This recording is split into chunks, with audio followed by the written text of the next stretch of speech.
Behind me is the Flight 93 Memorial outside of Shanksville, Pennsylvania, which is the middle part of the state. It was here that on September 11th, 2001, 33 passengers and those who survived among the six crew uh, forced down the aircraft after it had been hijacked by Al Qaeda operatives and crashed in the field. Uh, as I'm standing, it would be just in front of me. If you look over my right shoulder, you will see the name of Todd Beamer, who was the passenger who's credited with having sort of led the attack on the terrorists, although in some respects it was self-organized and everyone played a leadership role to some degree or other. He's the one who famously said, "Right, let's roll," when the passenger assault began. They tried to get control of the aircraft. They could not, but they forced the pilot, or they themselves forced the plane into a steep dive that landed it in this area. Today, it's a pretty substantial memorial. Actually, the entire National Park Service park comprises some 2,000 acres, and that's to create a view shed that will never change, no matter what kind of development occurs around the area. I'm going to move over here a little bit so that you can see in the distance the visitor center. And if you notice, there's a kind of indentation in the visitor center that follows the flight path of the Jared airliner in its final seconds, and then the granite walkway behind me continues that flight path onto the crash site, which is marked by a large boulder. What I want to suggest here is that war, and I would call this an example of a war or a battle or a skirmish within that war, occurs in ways quite different from the Battle of Gettysburg or the Battle of Agincourt, the D-Day invasion, all these kinds of things that we think of as being examples of war. War is far more expansive than that. What I want to talk to you today about is the nature of war. I'm going to share my screen with you.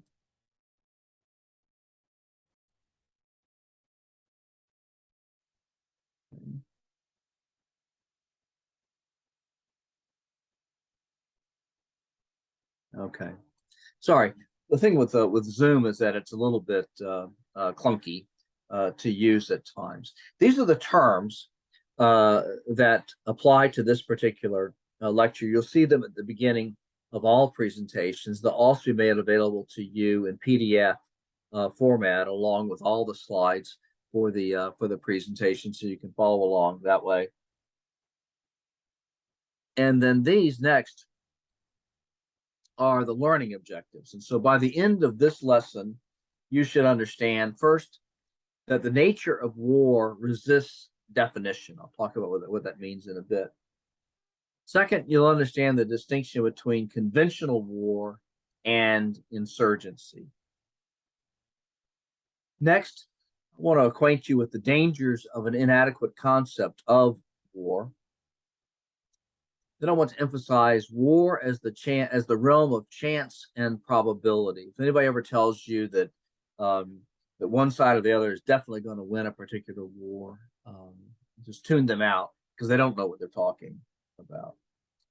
Next, why definitions of war are inherently politicized. I want to talk about the definition of war as given by the famous Prussian military theorist Karl von Clausewitz. And if you've ever heard of a particular definition of war, it will be his. Next, why warfare is a form of negotiation. It's negotiation through violence, but it's not about violence per se. And then finally, I want to discuss at some length Professor John F. Gilmartin's so-called working definition of war. Now, this presentation talks about war, and its central point is that the nature of war resists definition, And this need not be a surprise. Humans have talked for years about the nature of love without arriving at a definition that fully embraces what we mean when we speak of love. And so today we're going to talk about war primarily as a concept, as an abstraction. And that's a necessary first step in a course that is centrally concerned with war. But the lived experience of war is no more an abstraction than the lived experience of love.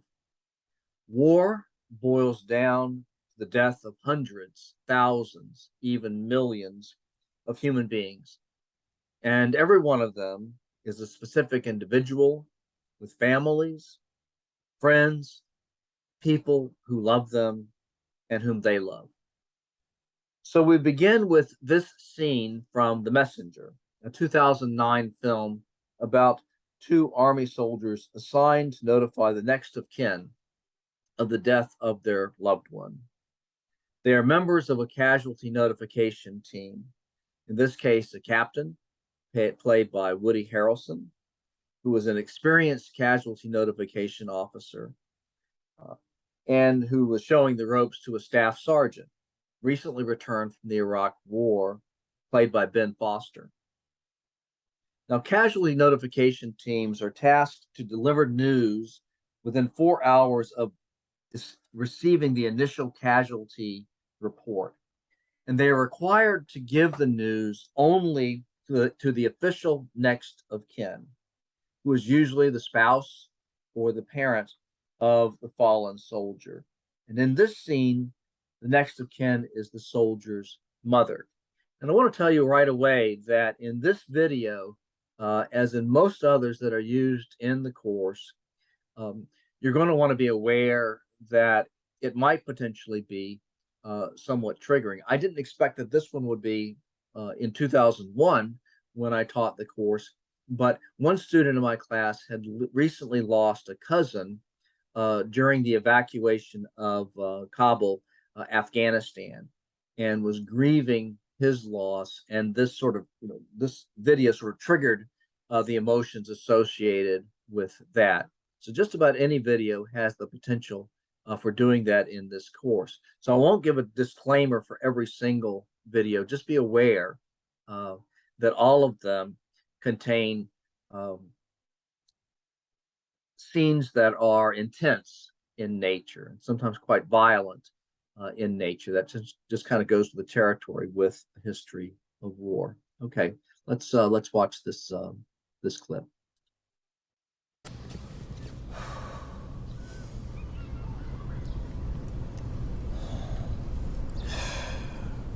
Yeah, well, should be in the next couple blocks. We should just ask someone. No. First of all, men don't ask for directions, much less soldiers. Soldiers on a notification definitely, positively, do not ask for freaking directions. No GPS, no MapQuest. We navigate. Second, you never want to park too close. They hear a car park, go to the window, see two soldiers getting out. It's just a minute of torture. No, I should warn you, some of them do have guns. Knocking is ominous, but ringing is jarring. Or worse, sometimes you get one of those god-awful chirping doorbells. Some sing-songy shit throws you right off your game. Yankee Doodle went to town riding on a pony, and sorry your husband is dead doesn't flow, so I knock. I don't really like to say good morning or good afternoon either. There ain't nothing good about it. I used to introduce myself, that's standard, but now I think it's rude. It ain't about me. Lose the shades.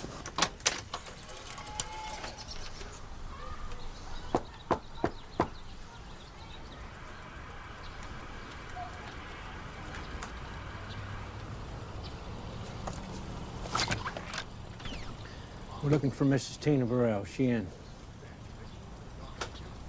Is Leroy in trouble again? I'm his girlfriend. We need to speak with Mrs. Burrell. Okay, come in. Come in.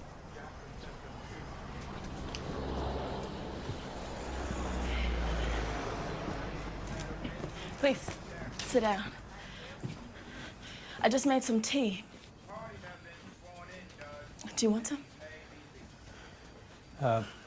Ma'am, could you please get Mrs. Burrell? Yeah, she's down the block. She just called. She'll be back in a minute.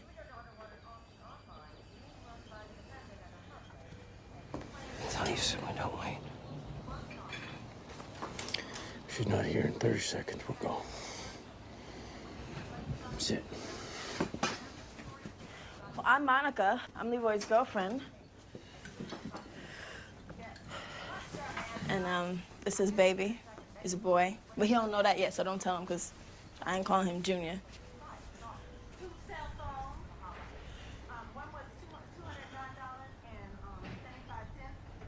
What did he do? I'm sorry, ma'am. Our orders are to speak with Mrs. Burrell. Well, I am, too. I mean, I was gonna be. We were supposed to get married, but then my father got laid off, and... Look, I know Leroy's always saying the wrong thing, but he's a good man. Please just tell me.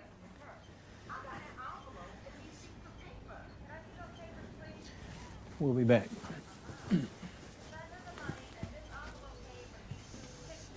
Sir, tell me. Oh my God, no, please, God, no. Oh my God. What's going on? No, please. Bad news, Mrs. Burrell. Secretary of the Army has asked me to express his deepest regret that your son, Private First Class Leroy Burrell. No. You gotta go. You gotta go. I'm very sorry, Mrs. Burrell. No. Listen. No. That's my baby. We can't do this, right? Now look, Your son was Monica. killed Oh my yesterday God, my by a house is a roadside mess. bomb. Gotta... Casualty assistance. No! Don't you say that about my baby. Don't you say it about my baby. I'm very sorry for your loss, ma'am. Casualty assistance officer will contact you shortly to help you arrange for the Tell funeral. him to stop saying that.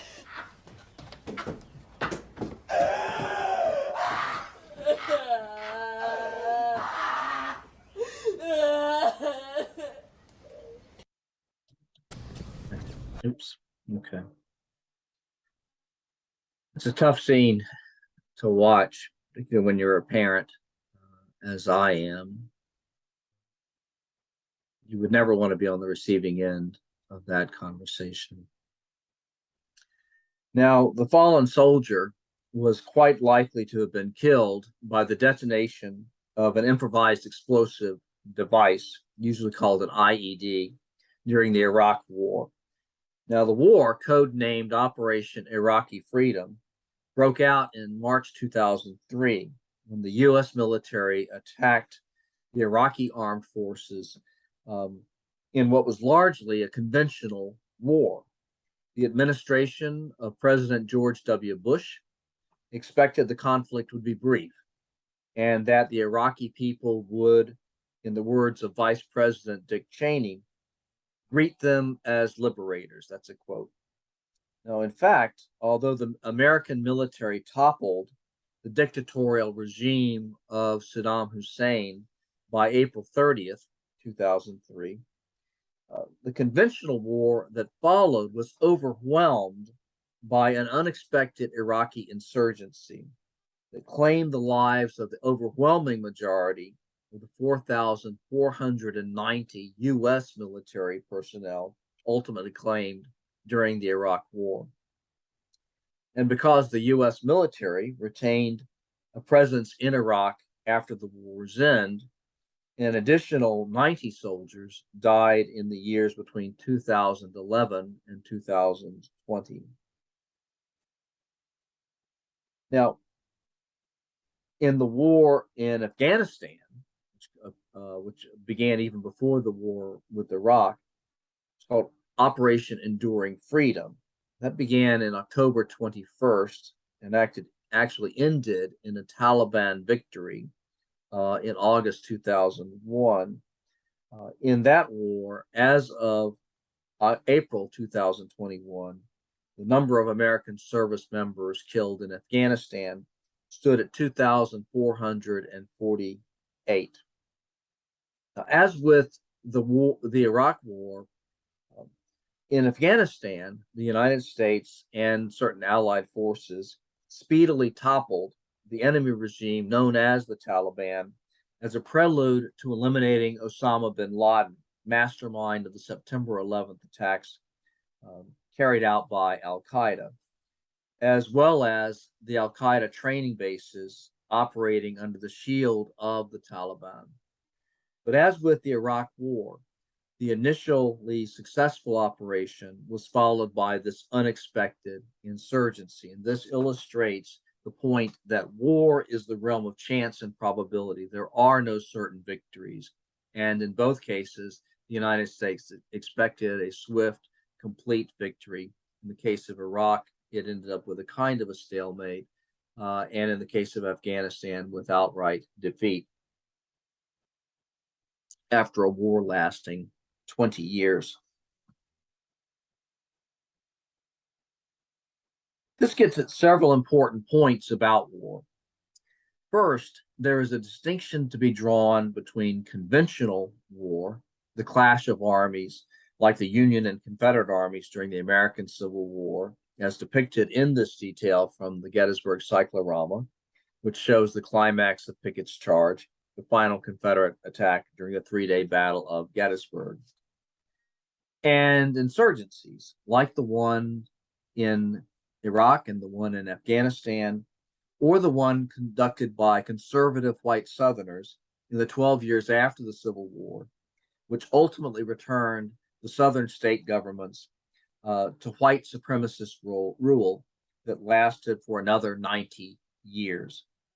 This engraving shows the aftermath of the Colfax Massacre in Louisiana in April 1873, the bloodiest single clash in that insurgency, in which 150 white Southerners, most of them Confederate veterans, executed or killed between 60 and 150 African Americans, many of them executed after they had surrendered. Officially, the U.S. Defense Department defines an insurgency as, quote, the organized use of subversion and violence by a group or movement that seeks to overthrow or force change of a governing authority. And this is exactly how groups like the Ku Klux Klan, White Leagues, and the Red Shirts toppled the Republican-installed state governments in the former Confederacy. But it's important to note that the rampant politically motivated violence across the American South was largely treated by federal and state authorities as criminal activity. 97 members of the white mob were indicted, but only 9 men were actually charged and convicted, specifically with violating 2 federal laws, the Enforcement Acts of 1870 and 1871. 3 years later, their convictions were appealed to the U.S. Supreme Court, which overturned the convictions when it ruled these enforcement acts applied only to actions by states, not by individuals. And indeed, ruling governments often fail to recognize insurgencies as such, either because they fail to understand that they're dealing with an insurgency, or because they're reluctant to designate the political violence as an insurgency, because this lends a quasi-legitimacy to the insurgents. The American occupying forces in both Iraq and Afghanistan initially termed the violence terrorism and minimized its extent. Now, until September 11th, 2001, terrorism was considered to be relatively small-scale activity, and for the most part, it still is. When it succeeds, it's typically a death by 1,000 cuts. But that view of terrorism was overthrown when members of the terrorist group Al Qaeda launched a coordinated attack in which 4 U.S. airliners were hijacked. 2 of them struck the twin towers of the World Trade Center. This photograph shows the moment when the second World Trade Center tower was struck. A third airliner struck the Pentagon just outside of Washington, D.C. A fourth airliner was hijacked, but its passengers wrested the plane from the hijackers and crashed the plane into a field outside of Shanksville, Pennsylvania. Its intended target was probably the U.S. Capitol.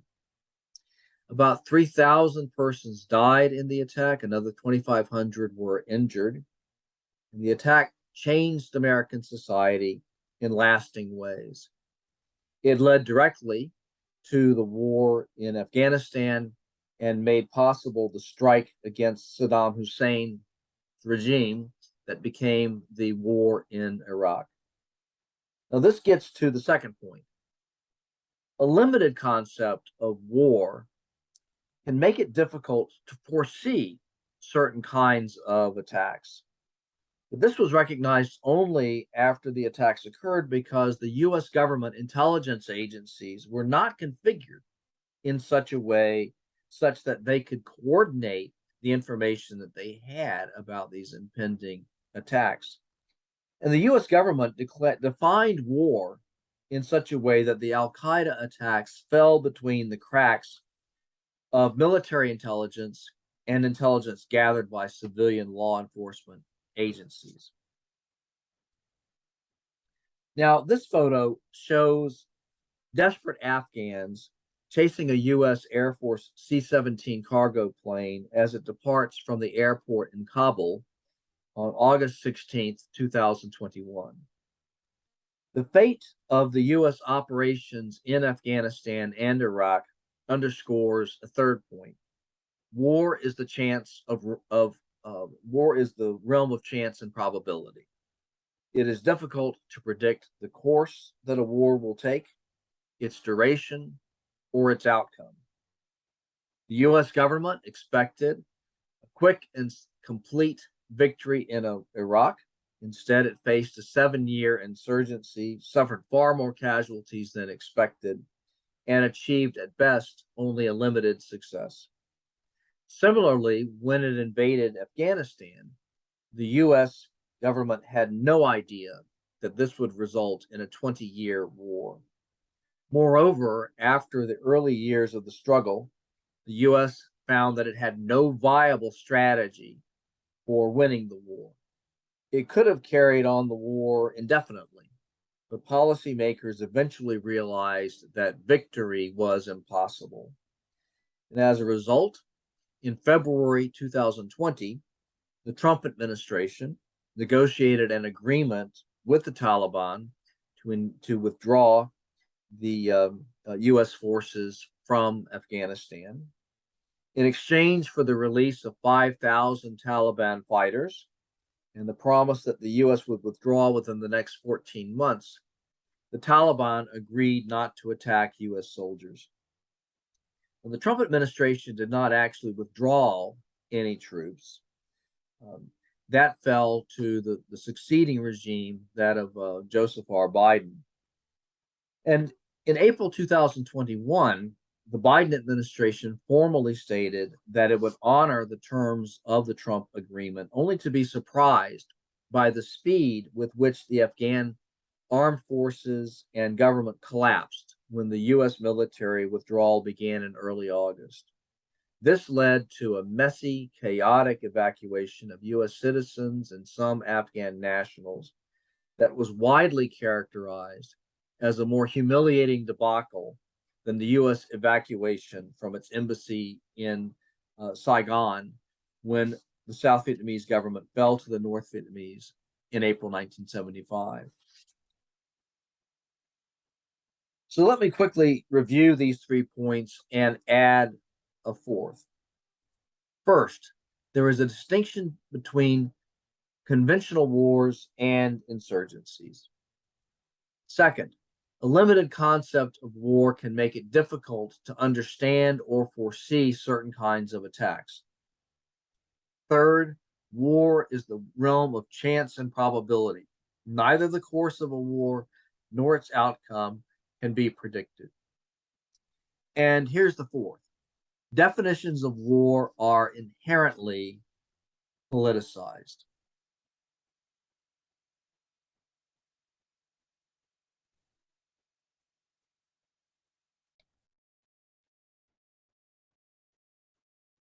Okay, looks like we're recording again, but I'm having a little bit of trouble getting Zoom to cooperate. So let me give it another shot.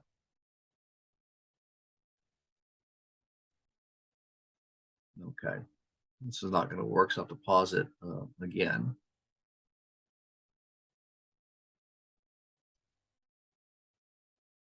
One more chance.